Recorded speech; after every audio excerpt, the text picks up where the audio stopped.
Episode की शुरुआत में जिनवू एक शांत कमरे में गहरी नींद में होता है। जैसे ही उसकी नींद खुलने के करीब होती है, उसकी बहन जिन्हें का कॉल बजता है। वे तुरंत उसे याद दिलाती है कि आज उन्हें अपने स्कूल आना है।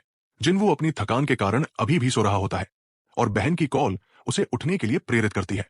जब जिनवू स्कूल पहुंचता है तो वो अपने आगमन के साथ एक नया कूल अवतार लिए होता है। स्कूल के छात्र, खासकर लड़कियां, उसकी ओर आकर्षण से देखते हैं, ये सोचते हुए कि उनके स्कूल में ये हैंडसम लड़का कौन हो सकता है।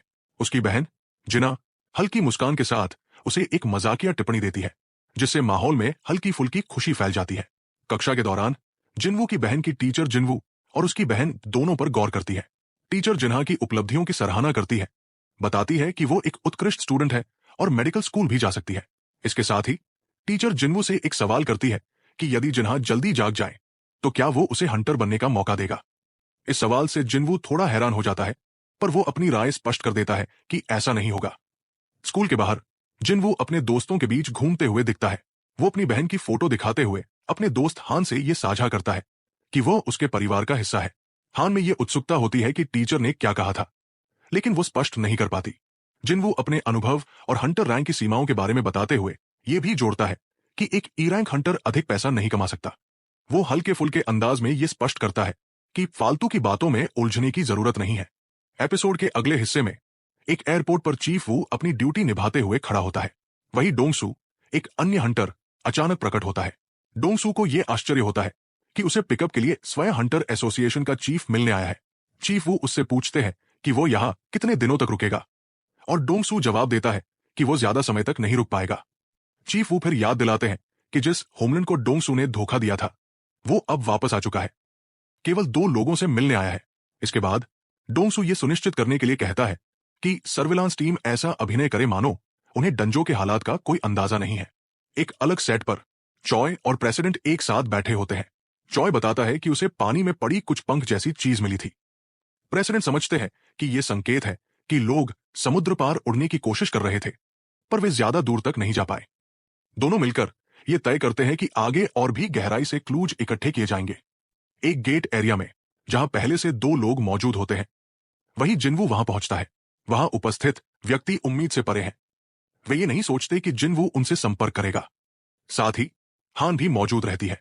दोनों ये महसूस करते हैं कि यह जगह अब एक गेट एरिया बन चुकी है, जिसका लेवल सी निर्धारित है। अचानक पीछे से एक अजनबी आवाज आती है, जो सबको जल्दबाजी में बात खत्म करने का आदेश देती है, क्योंकि वे यहां पिकनिक के लिए नहीं आए हैं।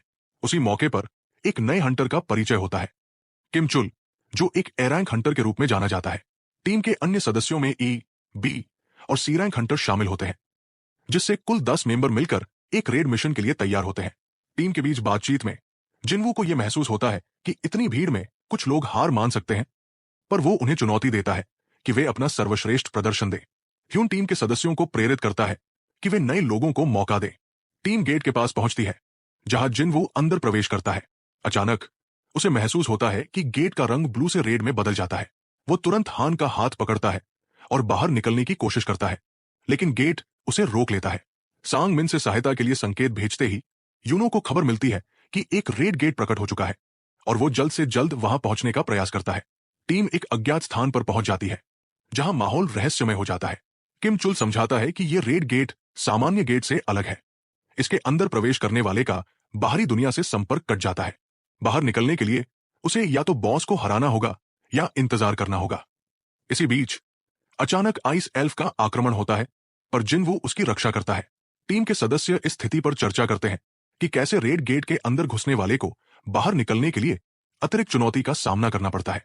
किम चुल टीम को आदेश देता है कि वे लड़ाई के लिए 2 हिस्सों में विभाजित हों, क्योंकि वो इतने बड़े समूह को स्वयं संभाल नहीं सकता। कुछ हंटर अपने साथ जुड़ने की इच्छा रखते हैं, पर किम चुल उन्हें सख्ती से मना कर देता है। हान और जिनवू को भी बताया जाता है कि बाहर की दुनिया का एक दिन इस डंज के 1 घंटे के बराबर होता है, जिससे क्वेस्ट पूरा होने में महीनों भी लग सकते हैं। टीम में शामिल नए सदस्यों के बीच में एक लड़की ये भी कहती है कि उसे जिनवू की टीम में शामिल होना है, पर इसके साथ ही वो ये भी महसूस करती है कि जिनवू शायद एक उच्च रैंक का हंटर है। टीम गेट के अंदर प्रवेश करती है और जिनवू को तुरंत महसूस होता है जहां कुछ सदस्य पेड़ों पर खरोंच के निशान नोटिस करते हैं, जो आइस बियर्स के संकेत है। इस कठिन परिस्थिति में जिनवू अपनी इन्वेंट्री से एक अच्छा कोट निकालता है ताकि ठंड का सामना कर सके। बाकी हंटर उसकी इन्वेंट्री देखकर आश्चर्य जताते हैं कि एक उच्च रैंक के हंटर के पास कुछ लो लेवल आइटम्स ही उपलब्ध होते हैं। टीम में हर एक सदस्य अपनी जिम्मेदारियों के साथ आगे बढ़ता है। जिनवू अपने साथियों को यह स्पष्ट कर देता है कि अब उसे किसी भी अनावश्यक सवाल का जवाब नहीं देना है। पीछे से एक आइस बेयर का आक्रमण होता है, जिससे टीम में हलचल मच जाती है। जिनवू और उसकी टीम पहले आइस बेयर से लड़ते हैं और जिनवू अकेले ही कई आइस बेयर्स को मात देता है। इस लड़ाई के दौरान उसकी लेवल बढ़ जाती है और उसे सिस्टम से नए टाइटल्स और पॉइंट्स मिलते हैं। फिर टीम में एक बड़ी लड़ाई छिड़ जाती है, जिसमें शैरो आर्मी और आइस बियर्स के बीच भिड़ंत होती है। लड़ाई के दौरान जिनवू को अपनी ताकत का एहसास होता है और वो अंत में अपनी टीम के लिए निर्णायक वार करता है। एक विशाल फाइनल बॉस भी प्रकट होता है, जिसे इग्रेस अपनी तलवार से कमजोर कर देता है। लड़ाई के बाद किम चुल की टीम का हाल खराब हो जाता है, क्योंकि कुछ आइस एल्फ ने उन्हें नुकसान पहुंचाया है, पर किम चुल अपनी जान बचाते हुए निकल जाते हैं। एपिसोड के अंतिम सीन में जिनवू और उसकी टीम एक साथ बैठकर भोजन करते हैं। हंटर अपने अनुभव साझा करते हैं कि जिनवू ने अकेले ही आइस बेयर्स को मात दी, और यह सब देखकर टीम में खुशी और संतोष की भावना जग जाती है। फिर जिनवू अपने साथियों से संकेत करता है कि आगे भी उन्हें लड़ाई के लिए तैयार रहना होगा, क्योंकि अगली चुनौती और भी बड़ी है। एपिसोड का अंत इस बात पर होता है कि जिनवू और उसकी टीम ने आज की चुनौती का सामना कर लिया है, पर नई मुश्किलें अभी भी इंतजार में है। दर्शकों को यह संदेश दिया जाता है कि अगर उन्हें यह एपिसोड पसंद आया हो तो वे अपनी प्रतिक्रिया कमेंट्स में जरूर साझा करें।